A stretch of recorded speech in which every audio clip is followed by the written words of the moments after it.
আমাদের এই দেশ একবারে খুব কঠিন হালাতে আছে, মানে একটা স্পর্শকাতর অবস্থায় আছে।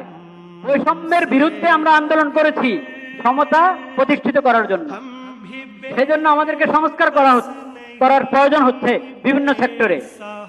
এখন এই সংস্কারের মধ্যে যদি ভুল হয় এবং সমতা সৃষ্টি করতে গিয়ে, প্রতিষ্ঠিত করতে গিয়ে যদি বৈষম্য সৃষ্টি করা হয় সমতার নামে, তাহলে কি হবে? এটা অন্যায় হবে কিনা? অন্যায় হবে, জুলুম হবে, আল্লাহর নাফরমানি হবে, আল্লাহর নাফরমানি হবে। এবং জুলাই আগস্ট 24-এর শহীদদের সাথে কি হবে? গাদ্দারি হবে। এই কথা মনে রাখতে হবে। এবং প্রকৃত সংস্কার যদি চাই, কোরআন সুন্নাহ কি? কোরআন সুন্নাহ। ওটা পশ্চিমা দিবে না, ওটা পশ্চিমারা দিবে না।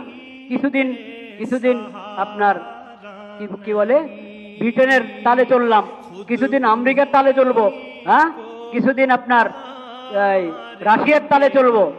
না না না না, এসব পরীক্ষা হয়ে গেছে, এসব কিছুর পরীক্ষা হয়ে গেছে।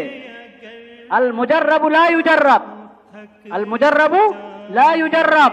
পরীক্ষিত জিনিসের আরেকবার পরীক্ষা করতে হয় না। আচ্ছা, পরীক্ষা করে দেখি না এখানে শান্তি আসেনি, পরীক্ষা করে দেখি এই রাস্তায় শান্তি আসেনি, এতদিন এই রাস্তায় চললাম শান্তি পেলাম না, এখনো আরেক রাস্তায় চলে দেখি শান্তি আছে কিনা। আরে ভাই, শান্তির রাস্তা তোমাকে আল্লাহ দিয়ে দিয়েছেন কোরআনে।